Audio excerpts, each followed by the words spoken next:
Hidup dalam kesucian tidaklah mudah bagi kami. Ada banyak tantangan dan kesulitan yang kami boleh hadapi. Tapi itu bukan berarti tidak bisa hidup dalam kekudusan itu. Sebab Tuhanlah yang bekerja memproses kami dari awal hingga selesai. Sehingga kehidupan kami semakin hari semakin serupa dengan Engkau. Hidup kami semakin mempermuliakan Tuhan. Walaupun dunia bilang mustahil, bagi Tuhan tidak ada yang mustahil. Pada akhirnya kami akan menjadi permata-permata hati Tuhan yang mengkilaukan sinar kemuliaan Tuhan dari diri kami kepada dunia ini. Tuhan, inilah waktunya kami untuk mendengar suara-Mu. Berbicaralah kepada kami, sampaikanlah isi hati-Mu, maksud-maksud-Mu yang indah buat kami. Sehingga jalan kami mendapatkan banyak petunjuk bagaimana kami harus melangkah bersama Tuhan. Urapi hamba-Mu dan kami semua yang duduk mendengar. Roh Kudus bekerja ketika firman Tuhan disampaikan. Dalam nama Yesus kami berdoa. Amin. Amin. Ya, shalom saudara-saudara sekalian. Shalom. Ya, selamat sore dan kita boleh kembali mendengar lanjutan dari firman Tuhan kita. Nah saudara, saya mau kasih tahu bahwa hari ini masih lanjutan sanctification process, artinya proses pengudusan ya. Dan ini yang kelima, karena di bulan di bulan September yang lalu ada dua tema kita yang terskip ya, tertunda. Lalu diundur ke bulan Oktober, ada 2 minggu lagi di bulan Oktober juga tema bebas, sehingga 2 tema ini akan mengisi akhir bulan Oktober, gitu ya. Nah, karena itu hari ini kita masih bicara tentang bagian yang kelima dari sanctification process. Yang saya beri tekanan minggu ini atau hari ini adalah metode atau cara Allah memproses kita dalam pengudusan. Ini temanya.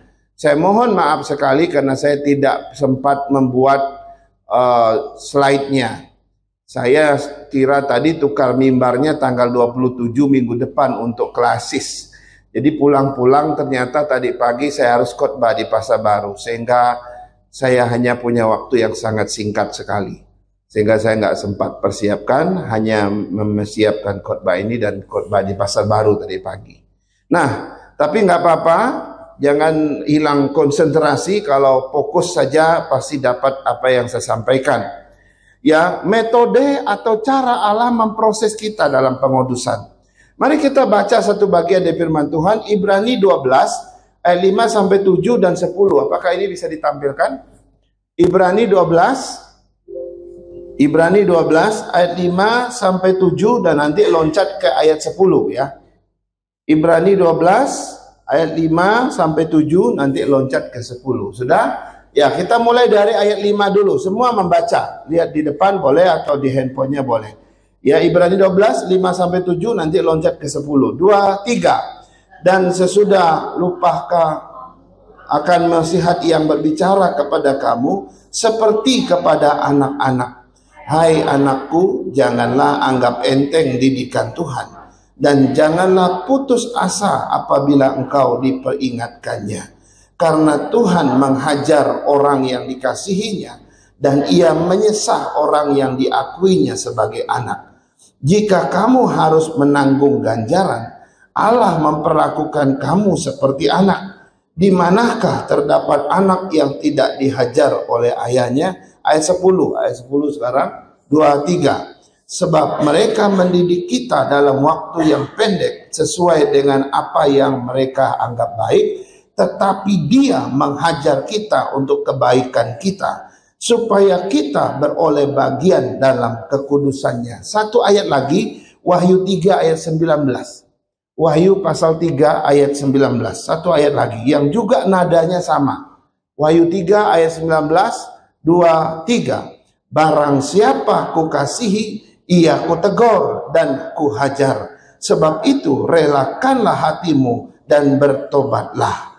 Ya, saudara, ini adalah suatu ayat yang sangat menarik sekali, yang berbicara tentang Tuhan mendisiplin, Tuhan menghajar, Tuhan menegur, Tuhan apalagi mendidik dan macam-macam.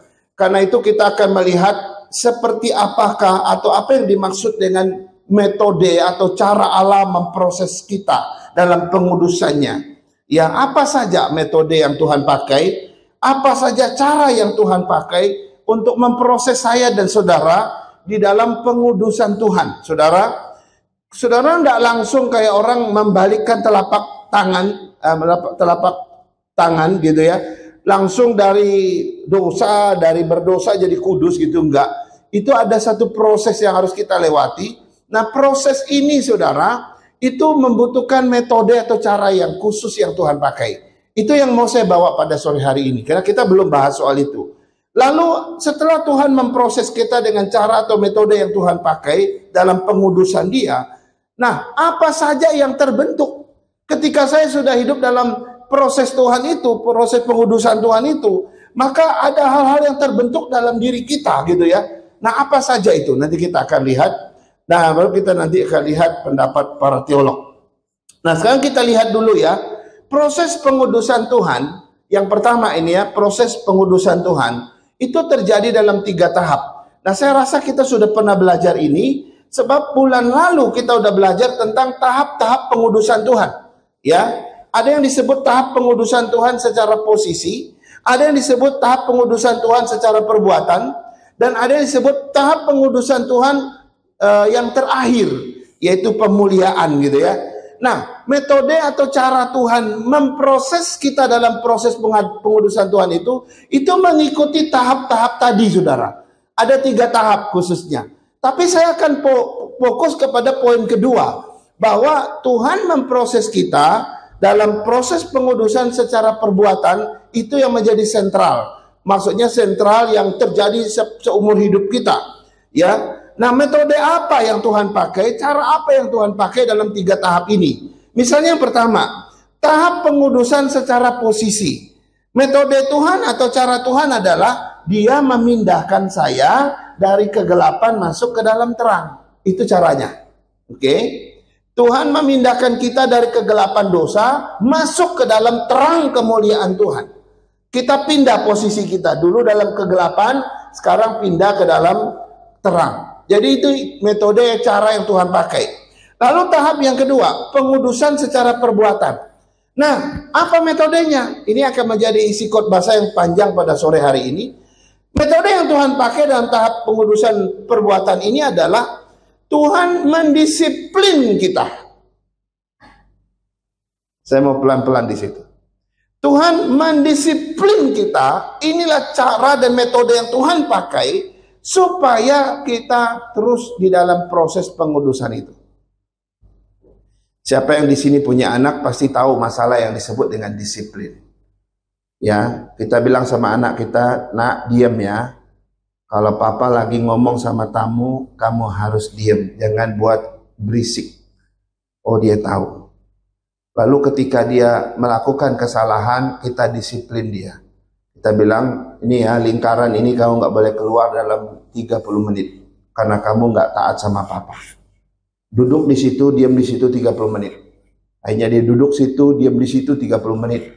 Karena dia buat salah terhadap papanya. Atau terhadap mamanya. Disiplin. Nah, Tuhan juga begitu terhadap anak-anaknya, saudara. Jadi metode yang Tuhan pakai dalam pengudusan secara perbuatan, Tuhan akan terus mendisiplin kita. Yang ketiga, tahap pengudusan akhir, ini tidak saya bicarakan hari ini, karena cara dan metode yang Tuhan pakai nanti akan terjadi, yaitu Tuhan memuliakan kita. Ya, itu yang Tuhan pakai. Nah, sekarang kita bagian yang kedua sekarang. Metode dan cara Allah dalam memproses seseorang dalam tahap pengudusan secara perbuatan. Saudara, di dalam tahap yang kedua ini disebut tahap yang paling panjang karena terjadi seumur hidup. Selama hidup kita masih digelar di muka bumi ini, maka Tuhan akan terus mendisiplin kita sampai perbuatan kita menjadi perbuatan yang baik. Ini yang menarik ya. Jadi yang menarik dari metode ini, saudara, yaitu kita akan terus didisiplin. Nah, sekarang saya mau sampaikan ada 2 cara, bukan 2 cara ya, 2 hal yang Tuhan pakai dalam mendisiplin kita. Yang pertama, Tuhan memakai alat-alat anugerah namanya. Saya harap kita mulai familiar dengan istilah-istilah yang sering kali saya sebut, mungkin asing sekali. Tapi kalau saya tidak pernah sebut itu, kapan lagi Bapak Ibu mendengar itu? Ya, begitu juga prinsip daripada buku-buku daripada guru sekolah minggu kita. Ya, kalau saudara baca buku sekolah minggu kita yang bertriulan atau 4 triulan itu, banyak orang nggak mau pakai buku itu, ya. Apa tadi judulnya ya, saya lupa. Kenalkan Yesus kepadaku. Ada bahasa Inggrisnya itu, ya, Show Me Jesus. Itu mereka banyak guru-guru sekolah minggu pesan buku itu, begitu mereka baca, aduh, ini terlalu berat kata-katanya, bahasanya, teologinya tinggi, gak usahlah, kita cari buku yang sederhana. Tapi prinsip reform berbeda. Prinsip reform itu justru kata-kata yang berat ini sudah harus diperkenalkan dari sekarang. Supaya apa? Kita mengerti kata itu suatu saat dan lebih cepat mengerti kata itu. Nah, kalau hari ini nanti banyak sekali kata-kata yang muncul dalam khotbah saya yang juga sebenarnya mungkin asing saudara mendengar. Nah, apa-apa, dengerin dulu dan dengarkan apa arti kata itu. Sehingga apa? Sehingga nanti kita tahu bahwa kata itu sebenarnya kata yang penting sekali. Nah, saudara, ada yang namanya alat-alat anugerah. Tuhan ada alat anugerah, dia berikan alat anugerah itu kepada gereja. Ada 2 alat anugerah yang diberikan kepada gereja untuk menyatakan berkatnya kepada dunia. Yang pertama itu adalah firman Tuhan, saudara. Ya, gereja diberikan alat anugerah untuk mempermuliakan Tuhan, itu esensinya, untuk mengerjakan pekerjaan Tuhan di bumi ini. Gereja ada karena anugerah dan gereja dipakai sebagai alat untuk menyatakan berkat dia kepada orang lain. Ini menarik. Alat anugerah ini khusus dikerjakan oleh Roh Kudus untuk meneguhkan iman orang percaya di dalam gereja. Nah, 2 alat anugerah itu, yang pertama itu firman Tuhan. Ini kalau nanti Bapak Ibu mendengar istilah alat anugerah, cuma ada 2, yaitu firman Tuhan dan sakramen, ya. Yang pertama itu firman Tuhan. Itu alat anugerah Tuhan, ya. Firman Tuhan diberikan untuk memproses perbuatan kita. Ini dia yang menarik. Saya mau masuk ke cara Tuhan mendisiplin kita dari sisi perbuatan, memproses kita dan proses pengudusan. Firman Tuhan diberikan, alat anugerah firman Tuhan ini diberikan untuk memproses perbuatan kita, memproses hidup kita, supaya mengalami pengudusan secara perbuatan. Nah, sayang saya tidak bisa tunjukkan, kalau operator bisa nunjukkan dengan cepat lebih bagus. 1 Timotius 3 ayat 16 dan 17, coba kita baca. 1 Timotius 3 ayat 16 dan 17. Saya rasa kita semua hafal ayat ini. 2, 3. Segala tulisan yang diilhamkan Allah memang bermanfaat untuk mengajar, untuk menyatakan kesalahan, untuk memperbaiki kelakuan, dan untuk mendidik orang dalam kebenaran. Dengan demikian, tiap-tiap manusia kepunyaan Allah diperlengkapi untuk setiap perbuatan baik. Jadi Tuhan menaruh alat anugerah ini di dalam gereja, sehingga gereja itu menjadi sentral untuk memberitakan firman. Dan firman sebagai alat anugerah ini sebenarnya salah satunya untuk mendisiplin kita, untuk mendidik kita, memproses kita, perbuatan kita menjadi perbuatan yang baik. Sebenarnya itu. Karena itu segala tulisan yang diilhamkan Allah, kata ayat ini, itu mengajar kita untuk bermanfaat untuk mengajar kita, menyatakan kesalahan kita. Saudara, waktu firman Tuhan ini diberitakan, Roh Kudus juga bekerja. Ini menarik. Firman Tuhan bukan sekedar kata-kata, tapi di dalam kata-kata firman Tuhan itu Roh Kudus bekerja untuk mentransformasi orang yang mendengarnya, saudara. Nah, minimal ada 5 hal yang dilakukan oleh Tuhan melalui firman ini. Ini menarik. Yang pertama, dia mengajar kita lewat firman. Dia menyatakan kesalahan kita yang kita lakukan. Dia memperbaiki kelakuan kita yang nggak benar itu, yang nggak beres itu. Dia mendidik kita dalam kebenaran karena kita memang kurang didikan. Dia memperlengkapi kita dengan perbuatan baik. Saudara boleh lihat bagaimana Tuhan memproses engkau dalam pengudusannya. Pertama dia pakai satu alat anugerah yang pertama, yaitu firman Tuhan. Dan firman Tuhan ini memproses perbuatan kita seumur hidup kita. Karena itu ketika kita mendengar firman Tuhan, maka firman Tuhan itu akan mengerjakan bagiannya. Dan Roh Kudus turut bekerja di dalamnya. Sehingga bermanfaat untuk mengajar kita, menyatakan kesalahan kita, memperbaiki kelakuan kita. Saudara, banyak orang yang mendengar firman Tuhan akhirnya hidupnya diubahkan, kan? Kok hanya mendengar firman Tuhan yang sederhana itu, kenapa kok bisa hidupnya bisa berubah? Saudara, karena di dalam firman Tuhan itu ada kekuatan Roh Kudus yang bekerja. Dan firman Tuhan itu sendiri hidup. Dan itu mengajar, mengubah, menegur, dan juga memberikan kita perbuatan-perbuatan yang baik. Ya, karena itu jangan malas mendengar firman Tuhan. Ya. Sekarang kita lihat alat anugerah yang kedua. Tadi ada dua yang diberikan di dalam gereja. Yang kedua adalah sakramen, saudara. Nah, sakramen yang diakui oleh gereja Injili ada berapa? 5 atau 7? Atau 2? Kalau Katolik berapa? 5 ya? Ada yang 7 ya? Banyak banget, saudara. Ya.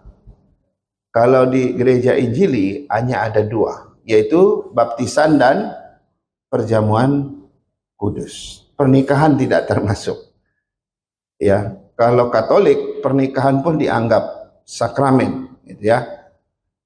Nah, saudara, 2 sakramen ini yaitu baptisan kudus dan perjamuan kudus. Nah, ini menarik. Saya mau harus jelasin dulu apa persamaan 2 sakramen ini dengan firman Tuhan. Ini alat anugerah tadi ya. Persamaannya begini. Alat anugerah yang pertama dengan yang kedua, yaitu sakramen dua tadi gitu ya. Sama-sama diperintahkan oleh Tuhan. Tuhan bilang beritakanlah firman. Baik atau tidak baik, waktunya. Tuhan memerintahkan supaya kita memberitakan firman. Nah, bagaimana dengan sakramen? Sama. Baptislah mereka dalam nama Bapa, Putra, dan Roh Kudus. Lalu ada lagi di situ soal lakukanlah ini menjadi peringatan akan aku. Saudara boleh lihat antara firman dengan 2 sakramen ini itu memiliki persamaan, sama-sama diperintahkan oleh Tuhan. Ya, yang kedua, persamaannya, isinya sama. Firman Tuhan, ide sentralnya adalah Yesus Kristus. Baptisan sentralnya juga Yesus Kristus. Sakramen perjamuan kudus juga sentralnya Yesus Kristus. Sama, saudara. Lalu diterima. Bagaimana dengan diterimanya dengan cara apa? Sama. Diterima dengan cara beriman, saudara. Waktu firman Tuhan diberitakan, kita harus menerima firman itu dengan iman. Saudara mungkin berpikir, saya lalu akal kita di mana? Betul, kita juga harus terima dengan akal. Tapi ada bagian firman Tuhan yang akal kita nggak bisa sampai kan? Kalau akal kita nggak bisa sampai, lalu kita bisa terjebak ke dalam filosofis orang yang nggak percaya firman Tuhan kalau nggak masuk akal, saudara. Wah, ini firman Tuhan nggak masuk akal. Saya nggak percaya ini. Nah, kalau sudah kayak gitu, bukan masalah firmannya yang nggak benar, karena nggak masuk di akal kamu. Tapi akal kamu memang nggak sampai. Memang Tuhan menciptakan manusia dengan akal yang terbatas. Kita nggak bisa sampai pada maksud Tuhan. Maka itulah yang benar. Nah, karena itu di situ iman harus berperan.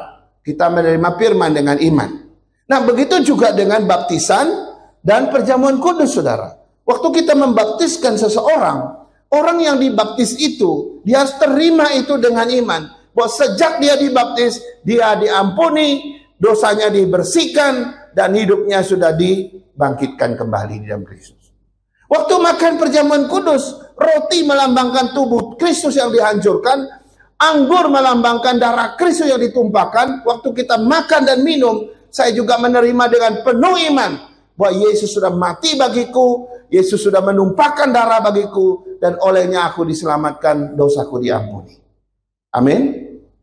Jadi ada persamaan. Nah sekarang kita lihat perbedaannya dua alat anugerah ini antara firman dengan dua sakramen. Firman Tuhan itu wajib diberitakan, tetapi sakramen boleh kadang-kadang tidak ada. Itu perbedaannya. Karena itu kita tidak selalu melaksanakan sakramen, ya.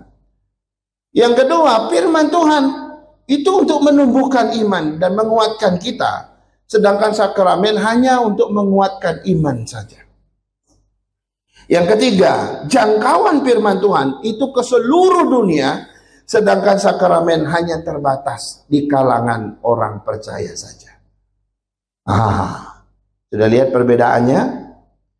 Nah, ini menarik saudara ya. Sama seperti firman Tuhan, dua sakramen tadi saudara, alat anugerah yang kedua, itu juga memproses kita di dalam pengudusan.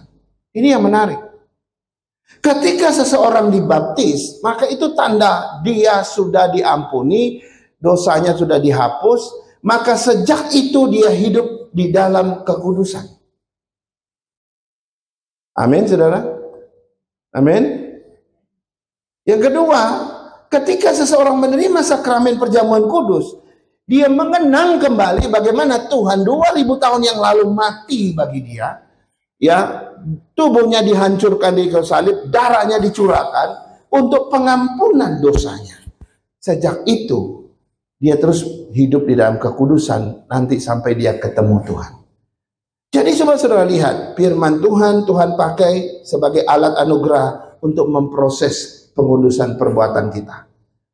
Kemudian baptisan dan perjamuan kudus sebagai alat anugerah yang kedua dipakai Tuhan untuk juga memproses ya pengudusan secara perbuatan kita.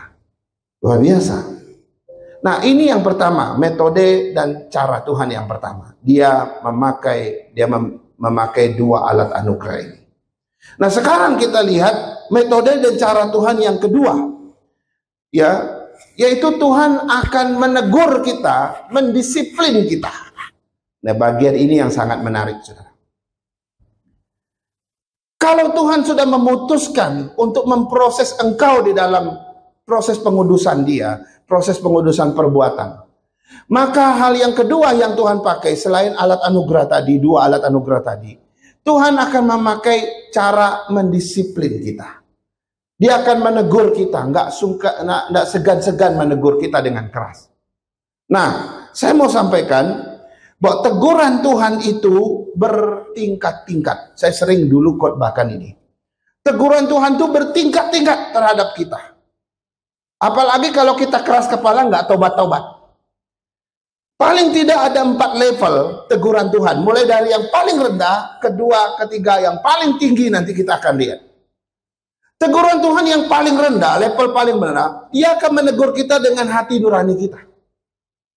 Waktu engkau berbuat satu kejahatan, waktu engkau berbuat dosa, waktu engkau melakukan dosa, padahal engkau adalah anak Tuhan yang sudah diselamatkan, maka yang pertama Tuhan pakai itu level paling bawah.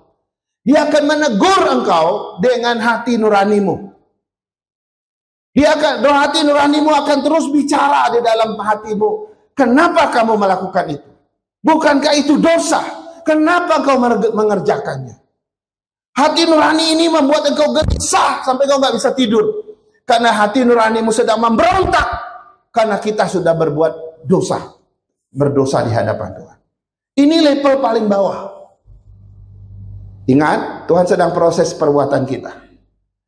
Nah, setelah dia menegur hati nurani kita menegur kita. Kalau ternyata kita bertobat, puji Tuhan. Lalu sampai di situ saja. Tuhan dah ampuni dosa kita, kita datang pada Tuhan mohon pengampunan. Tapi masalahnya bukan yang pertama. Masalahnya mungkin yang kedua. Tuhan sudah menegur engkau lewat hati nuranimu, tapi kalau engkau tetap keras kepala, engkau tetap tegar tengkuk seperti orang Israel, gak mau tobat, tetap aja melakukan dosa yang sama, maka Tuhan naikkan ke level 2, saudara. Level 2 adalah Tuhan akan tegur kita melalui orang lain. Orang lain itu bisa jadi itu orang tua kita, tegur kita dengan keras. Papa mama kita yang gak suka sama perbuatan kita yang jahat. Bisa juga orang lain itu adalah sahabat kita sendiri yang mengasihi kita sampai dia harus menegur kita dengan keras.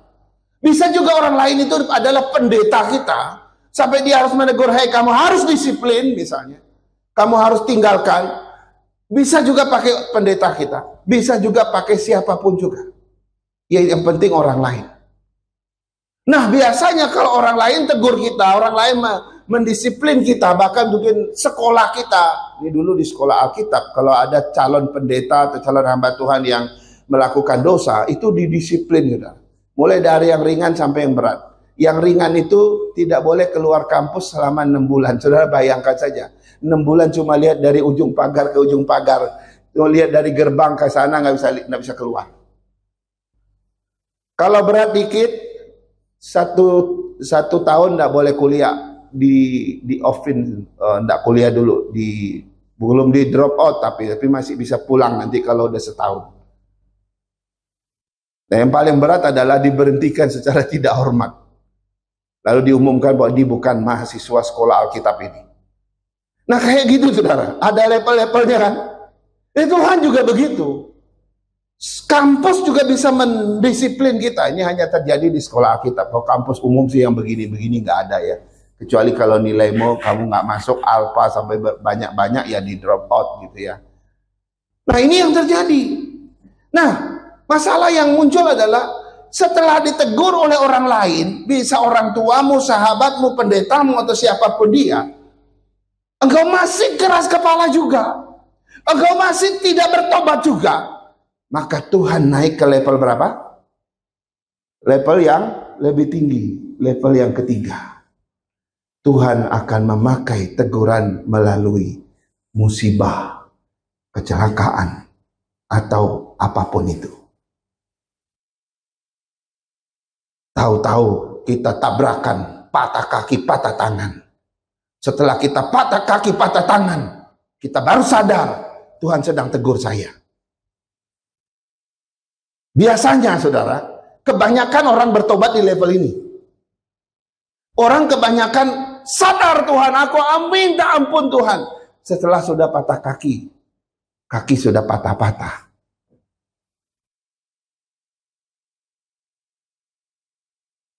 Nah, bagian ini saudara, orang akhirnya sadar dan bertobat, meminta ampun sama Tuhan.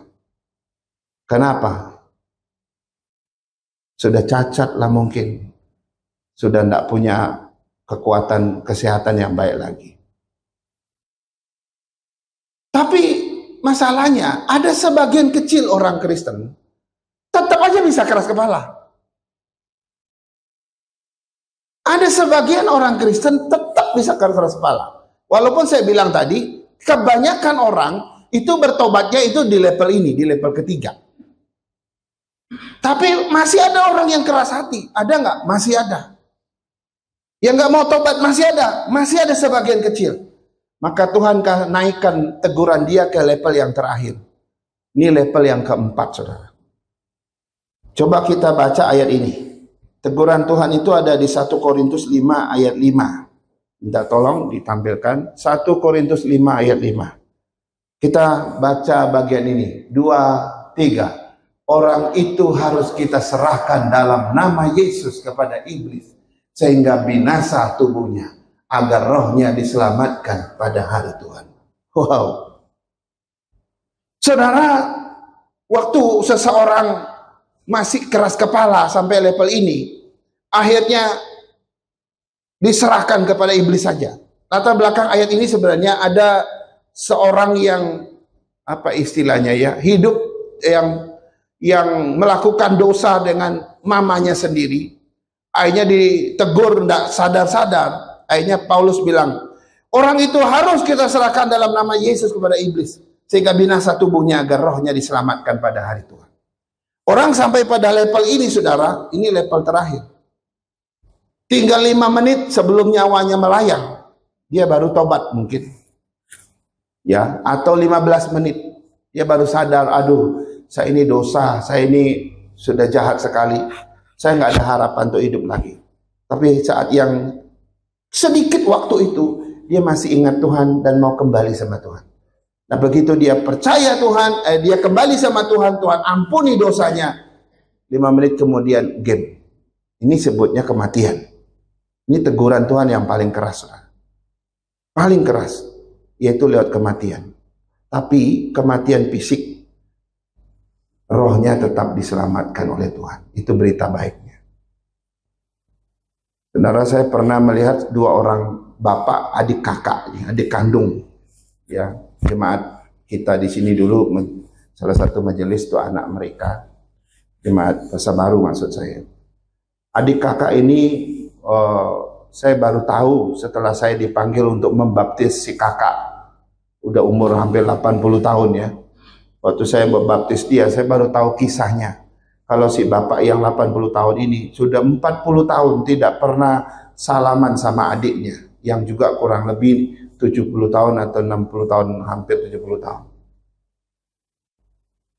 Akhirnya waktu si kakak sudah tinggal beberapa hari lagi, saya dipanggil, dia mau terima Yesus, saya dipanggil untuk membaptiskan dia di rumah sakit daerah Kedoya. Saya layani dia, saya baptis dia. Waktu saya selesai baptis dia, keluarganya bisik-bisik sama saya.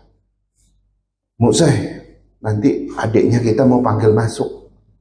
Kenapa? Ini adiknya, dia sama adiknya musuhan dari sejak muda. 40 tahun tidak pernah salaman, tidak pernah sapa satu sama lain. Ini adik kakak loh, saudara. Saudara kandung. 40 tahun. Begitu dia didudukkan dengan baik, dia sudah kita nyanyi-nyanyi, sudah baptis, sudah puji Tuhan gitu. Langsung mereka buka pintu. Si adiknya datang. Waktu dia lihat adiknya datang, dia langsung kasih 2 tangannya begini. Minta pelukan. Si adik juga terharu. Kan sebenarnya masalahnya selama ini sebenarnya si kakak. Si adik ini mau berkali-kali mau perbaiki hubungan, si kakak nggak terima. Sekarang si adik datang, mereka 2 pelukan, nangis di depan saya, saudara. Dalam hati saya, betapa damainya proses itu gitu ya. Tapi 3 hari kemudian, saudara, si kakak ini meninggal. Si kakak ini meninggal 3 hari kemudian. Nah, apa yang saya mau katakan di situ? Ada orang yang menyimpan dendam, menyimpan dosa begitu lama, bertahun-tahun tidak mau mengampuni orang. Bahkan dia juga mungkin tidak mau menjahatin orang, tidak mau pedulilah. Tapi pada suatu saat nanti dia sadar, ya Tuhan kasih kesempatan untuk kembali sama Tuhan. Waktu itu akhirnya apa? Dia akhirnya mau memaafkan adiknya. Ada orang Kristen yang hidupnya nggak tertib, itu ada. Yang terus lakukan dosa terus. Tuhan sudah pakai level pertama nggak mempan, level kedua nggak mempan, 3 nggak mempan. Sampai ke-4 mungkin Tuhan kasih perpanjang waktu sampai dia sadar, tetap juga nggak bisa. Akhirnya Tuhan harus jatuhkan level yang terakhir untuk proses dia dalam proses perbuatan yang kudus. Maka Tuhan harus memberikan dia, membinasakan tubuhnya, tapi rohnya diselamatkan. Nah, saudara, bagian ini waktu kita renungkan, saudara ya, kita tidak bisa bilang kalau Tuhan selamatkan saya, maka Tuhan pasti sayang sama saya. Lalu langsung kita menerjemahkan bahwa perbuatan Tuhan terhadap kita itu cuma cinta kasih aja. Keadilan tidak ada. Yang ada adalah Tuhan mengasihi. Pokoknya setiap hari kita maunya Tuhan mencintai kita, Tuhan mengasihi kita, Tuhan memenuhi semua yang kita minta. Itu salah besar. Sebab Tuhan juga bisa mendatangkan malapetaka, musibah, bahkan kecelakaan yang mengerikan, sakit penyakit, supaya apa? Supaya menegur kita menjadi lebih baik, saudara. Ya. Karena itu saya mau bacakan lagi ayat yang tadi. Dan sudah lupakah kamu akan nasihat yang berbicara kepada kamu seperti kepada anak-anak? Hai anakku, janganlah anggap enteng didikan Tuhan, dan janganlah putus asa apabila engkau diperingatkannya. Karena Tuhan menghajar orang yang dikasihinya, dan Ia menyesah orang yang diakuinya sebagai anak. Jika kamu harus menanggung ganjaran, Allah memperlakukan kamu seperti anak. Di manakah terdapat anak yang tidak dihajar oleh ayahnya? Sebab mereka mendidik kita pada waktu yang pendek sesuai dengan apa yang mereka anggap baik. Tetapi Dia menghajar kita untuk kebaikan kita supaya kita beroleh bagian dalam kekudusannya. Saudara, ini ada satu keharusan. Tuhan harus memproses kita dengan cara menegur kita, mendisiplin kita. Sebab hanya dengan cara itu kita beroleh kekudusannya. Amin, saudara? Amin? Tidak ada jalan lain. Ada nggak jalan lain, Muse? Yaitu tadi, paling lewat alat anugerah Tuhan tadi, 2 alat anugerah itu. Tapi banyak orang nggak bisa mengalami proses pengudusan di dua alat anugerah itu. Hanya sebagian kecil orang saja. Maka sebagian orang yang keras kepala harus melewati proses yang kedua, yaitu proses disiplin Tuhan yang keras. Supaya kita menjadi orang yang diproses dalam pengudusan dia. Saudara, saya baca lagi Wahyu 3 ayat 9. Barang siapa aku kasihi, ia aku tegur dan ku hajar. Sebab itu relakanlah hatimu dan bertobatlah. Kalau Tuhan sudah menegur kita, mendisiplin kita, menghajar kita, relakan hati kita dan bertobatlah. Jangan keraskan hati. Kenapa kita mesti nunggu level ketiga? Kita udah babak belur, baru kita bilang, ya Tuhan, ampun deh Tuhan, saya mau kembali. Kita lagi Bible study di kitab Hakim-Hakim ya. Hari Kamis nanti kita akan lanjutkan lagi di Hakim-Hakim yang keempat ya. Dan siklus itu terus terjadi. Bangsa Israel melakukan yang jahat lagi di mata Tuhan. Lalu Tuhan datangkan malapetaka gitu ya, menindas, suruh bangsa kafir menindas mereka. Setelah ditindas beberapa puluh tahun, mereka udah nggak kuat lagi menderita, teriak minta tolong. Tapi Tuhan mendengar doa mereka, Tuhan membangkitkan seorang hakim, dan hakim itu menyelamatkan mereka. Maka damailah negeri itu 40 tahun, 80 tahun, ada yang sekian puluh tahun. Tapi terulang lagi, saudara. Maka coba lihat ya, teguran yang saya bacakan di sini tadi, yang saya sampaikan dalam khotbah ini tadi, itu terdapat di dalam kitab Hakim-Hakim. Terlihat di dalam kitab Hakim-Hakim. Terus nggak tobat juga, Tuhan naikkan makin tinggi teguran dia. Waktu zamannya si Otniel cuma berapa puluh tahun, 20 tahun. Ya, Ehud 40 tahun, Deborah 80 tahun, terjadi lagi. Ya, 8, 18, 20 tahun ditindasnya, coba. Saudara, ini yang menarik ya, bahwa Tuhan akan menegur kita bertingkat-tingkat, berlevel-level sampai kita diproses dengan baik. Tapi ada satu yang mengerikan, saudara.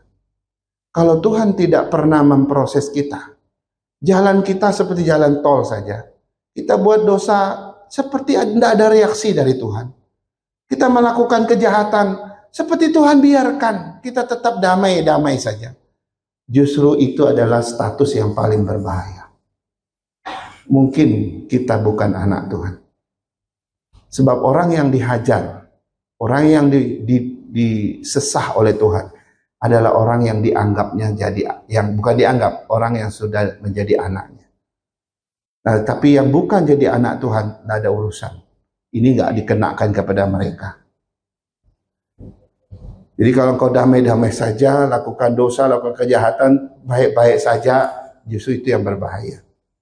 Sekarang kita lihat bagian yang ketiga. Hal-hal yang terbentuk di dalam diri kita ketika Tuhan memproses kita dalam pengudusannya.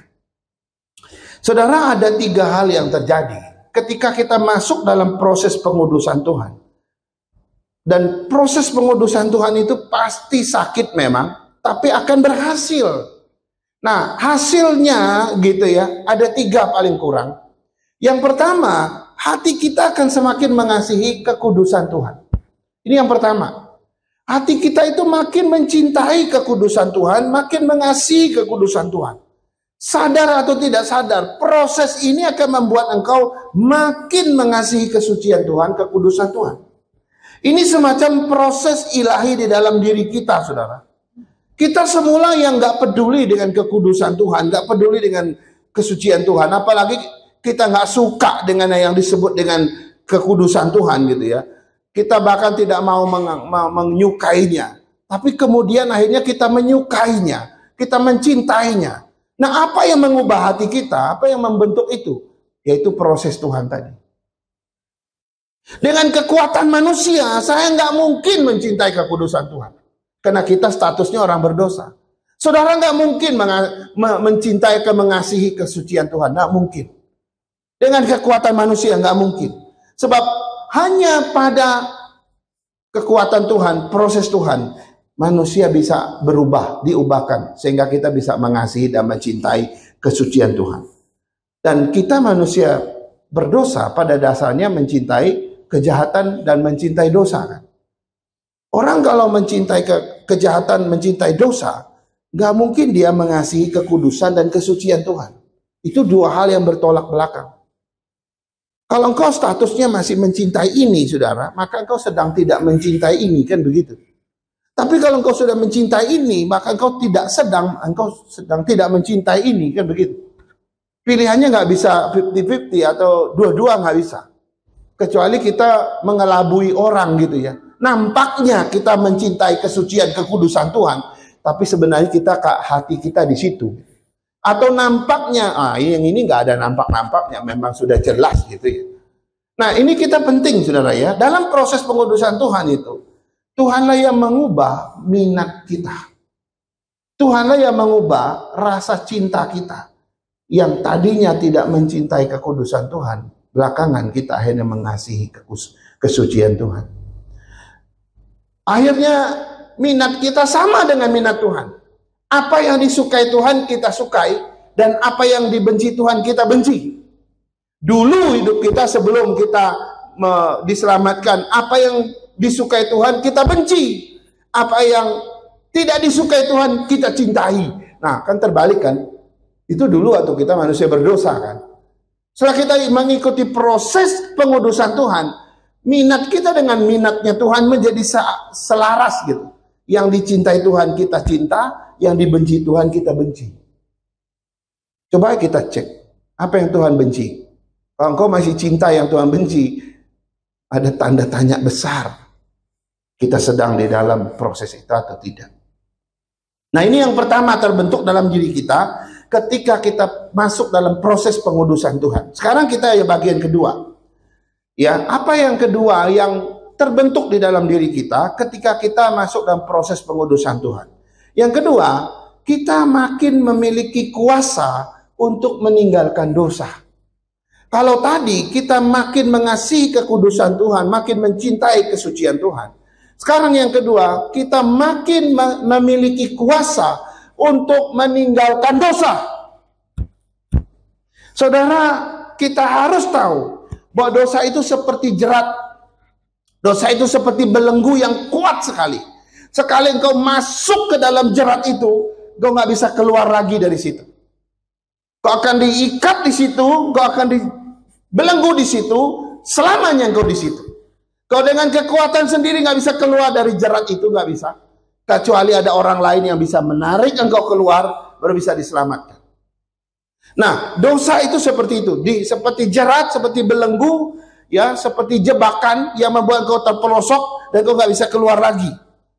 Tapi orang yang diproses Tuhan, saudara, dia akan diberi kuasa oleh Tuhan untuk bisa melepaskan diri. Ini yang menarik.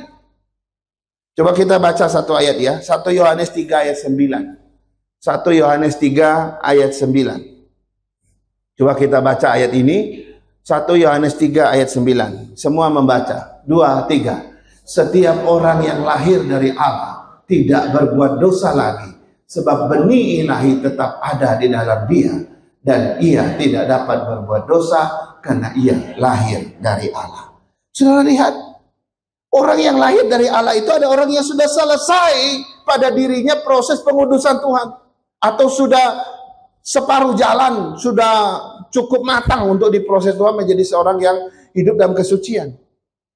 Itu disebut sudah lahir dari Allah. Ya. Kemudian dia nggak bisa berbuat dosa lagi. Kenapa? Karena ada benih ilahi yang diberikan kepada dia. Ini yang benih ini yang disebut dengan kuasa yang Tuhan berikan untuk punya kuasa melepaskan diri. Karena di dalam dia ada benih ilahi. Apakah kita punya benih itu? Atau kita belum punya benih itu? Saya suka menanam benih, saudara. Saya nanam benih cabai, tumbuh, seneng gitu ya. Tapi ada yang tumbuh lalu mati, aduh sedih. Tapi benih yang dari Tuhan itu punya kuasa melepaskan kita dari kuasa dari dosa, dan juga benih ilahi itu yang membangkitkan engkau untuk tidak berbuat dosa lagi.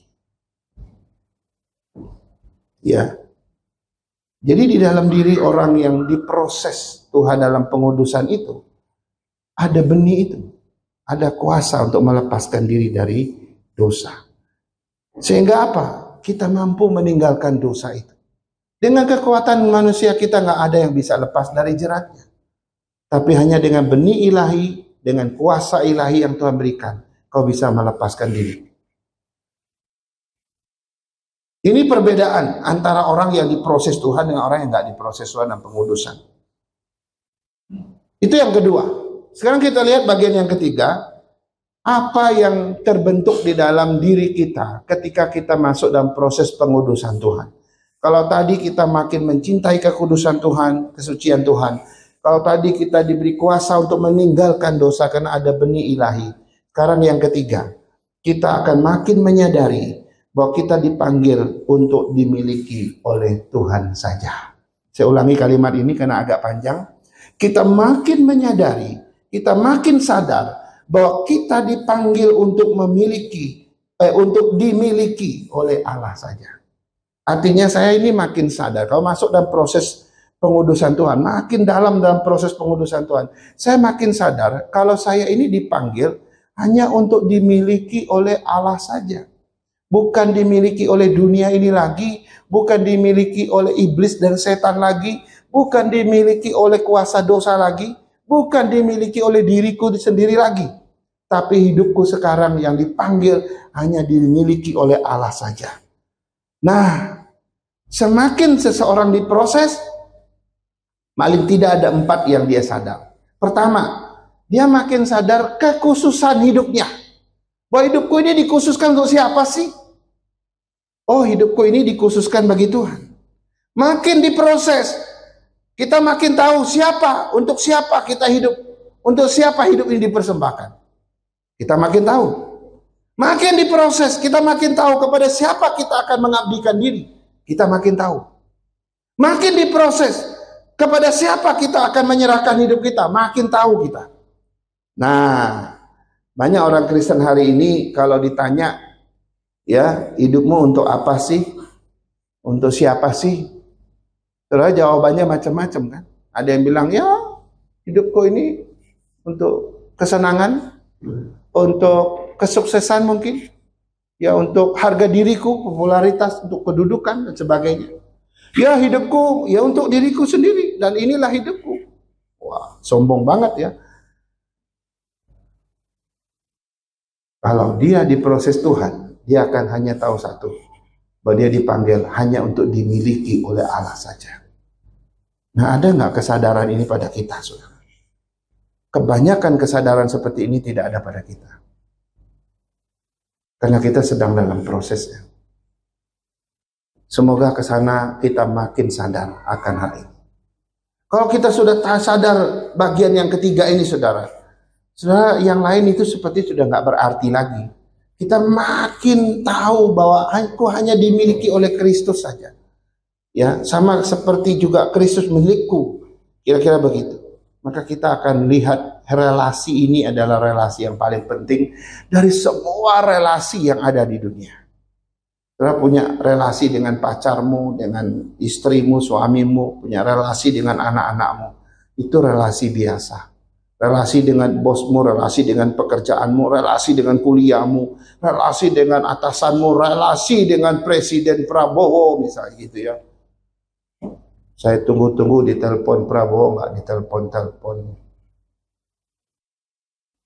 Nggak ada relasi ya. Kalau ada relasi kan tahu-tahu dia telepon, tolong ke istana dulu. Gitu. Wow, langsung cepet aja. Ngapain gitu? Urus anjing saya. Bukan dipanggil jadi menteri gitu. Kalau kita nggak punya relasi, saudara, susah kan? Tapi di dalam Tuhan, relasi itu relasi yang paling penting dari semua relasi yang lain. Karena itu ini pernah muncul di dalam doa David Livingstone. Siapa yang pernah dengar kisah David Livingstone? Dia seorang pemberita Injil dari Inggris yang menyerahkan dirinya kepada Tuhan. Waktu dia masih kanak-kanak, bapaknya sering mendudukkan dia di pangkuannya dan mendoakan dia sebagai seorang yang nanti kalau sudah besar Tuhan akan pakai dia. David Livingstone kecil ini tumbuh di dalam iman yang begitu kuat dari bimbingan ayahnya. Lalu setiap kali ada KKR di kotanya, dia selalu dibawa oleh orang tua untuk mendengar KKR. Dan satu kali ada seorang penginjil dari Afrika, dia KKR di kota itu. David Livingstone mendengar khotbah dia yang sangat menakjubkan. Dan satu kalimat yang muncul dari mulut si penginjil itu dari Afrika itu, di bawah matahari terbit ada jutaan jiwa belum mendengar Injil. Siapa yang mau pergi ke sana? Kata-kata ini terus menggelisahkan hati David Livingstone. Dia menjadi seorang yang tidak bisa tidur gara-gara itu. Seiring dia dengan menjadi dewasa, dia terngiang-ngiang mendengar kalimat itu, di bawah matahari terbit ada jutaan jiwa yang belum percaya Tuhan. Lalu sampai suatu ketika dia menyerahkan diri kepada Tuhan untuk menjadi penginjil. Dia belajar di sekolah Alkitab, setelah itu dia bilang, saya mau pergi ke Afrika di mana matahari terbit. Waktu itu dia sudah menikah dengan seorang gadis yang bernama Mary. Akhirnya dia pergi bersama istrinya mengarungi pedalaman Afrika yang tidak bertepi, saudara. Ya begitu luas, dengan hutannya yang begitu ganas dan binatang-binatang liar yang luar biasa ganasnya. Saudara, waktu dia ke sana pertama dia kena namanya malaria. Dia kena malaria yang begitu luar biasa sampai dia tuli. Tidak hanya itu, harimau pernah menggigit lengan sebelah kirinya. Makanya dia tidak bisa menggerakkan tangan sebelah kiri, kecuali sebelah kanan. Apakah itu membuat dia mundur? Enggak.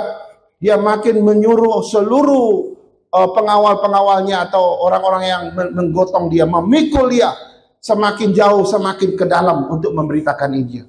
Dan di setiap dia ketemu orang, dia memberitakan Injil, selalu ada jiwa yang diselamatkan. Dan tidak hanya itu, saudara.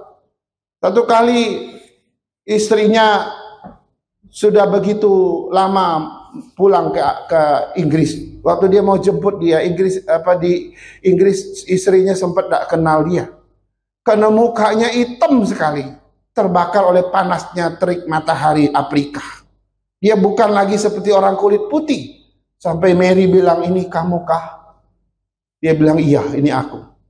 Dia bawa istrinya kembali, makin jauh lagi ke pedalaman Afrika. Sampai satu ketika istrinya meninggal kena malaria. Nah, waktu saya ceritanya kurang agak terbalik. Pertama, mereka sudah punya anak. Anaknya yang meninggal lebih dulu. Waktu anaknya meninggal kena malaria, dia bawa semua istri dan anaknya ke sana. David Livingstone itu baru saja mengubur anaknya. Dan di atas tumpukan kuburan anaknya dari tanah liat itu, David Livingstone membaringkan dirinya di atas tumpukan itu. Dia berdoa dengan satu kalimat, Tuhan, silakan kau lepaskan, putuskan relasi apapun, hubunganku dengan siapapun, termasuk hubunganku dengan anakku. Asalkan engkau jangan memutuskan hubunganku dengan engkau, Tuhan. Ini doa yang sangat mengesankan. Akhirnya dia pulang. Beberapa waktu kemudian, sekarang giliran istrinya yang meninggal. Waktu dia menguburkan Mary, dia atas tumpukan kubur di tanah liat itu, dia membaringkan dirinya sekali lagi. Dan dia mengucapkan doa yang sama lagi.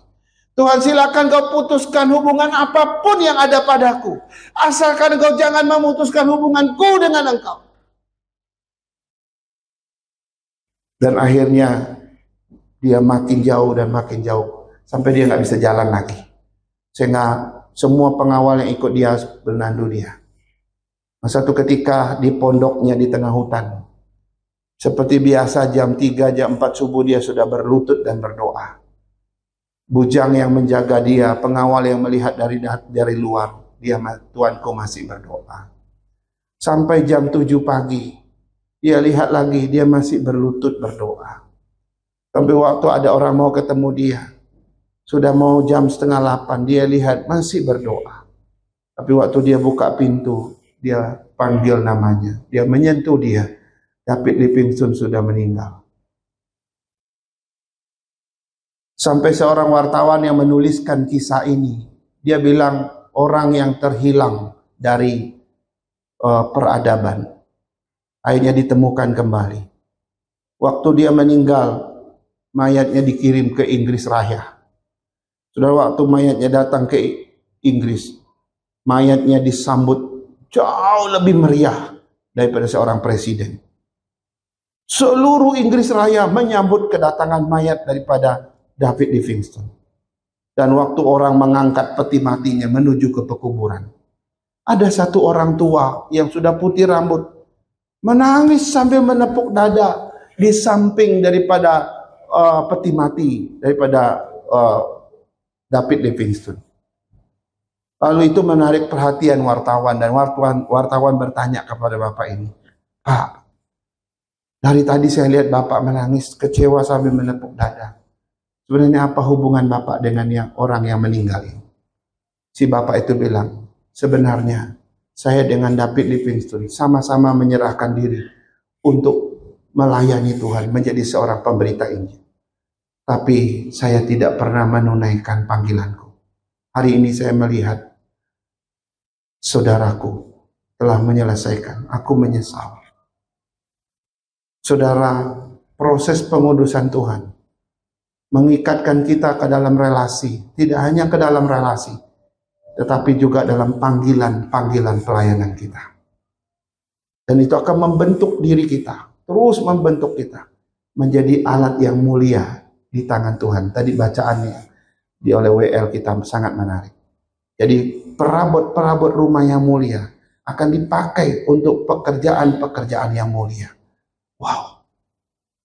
Kalau sudah mengalami proses ini, saudara akan mengalami juga proses pemakaian Tuhan atas hidup kita.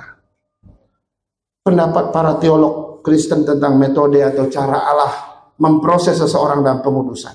C.S. Lewis berkata begini, proses pengudusan yang Allah lakukan terhadap umatnya seringkali melibatkan penderitaan dan kesulitan, di mana kita diasah supaya kita mirip dengan Kristus. Tuhan menggunakan semua cara yang diperlukan, termasuk rasa sakit dan penderitaan, demi membentuk kekudusan di dalam diri kita.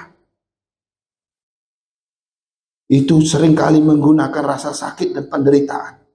Dia pakai bermacam-macam kesulitan untuk membentuk kita.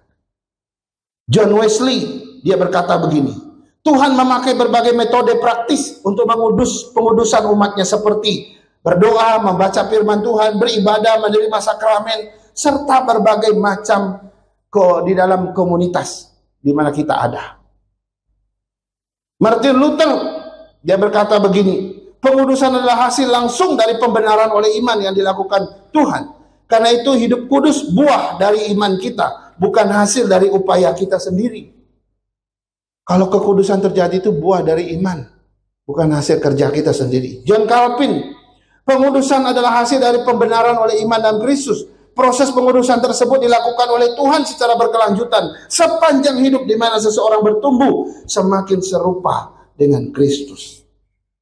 Santo Theophan, Tuhan memproses seorang dalam pengudusan ketika dia berpartisipasi dalam kehidupan dan sifat ilahi.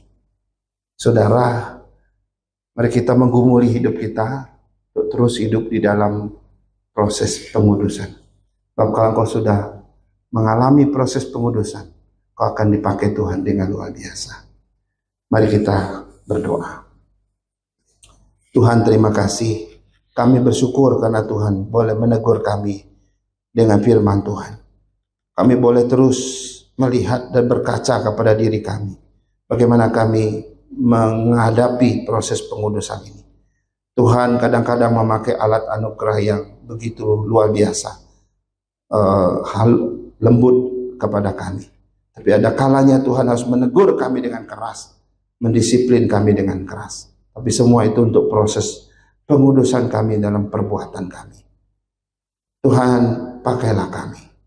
Kalau pengudusan ini sudah selesai di mata Tuhan, maka Engkau boleh memakai kami sebagai alat yang kudus, alat yang mulia untuk pekerjaan-pekerjaan yang mulia. Tanamkan firman Tuhan dalam hati kami hidup bagi Tuhan. Dalam nama Yesus kami berdoa. Amin.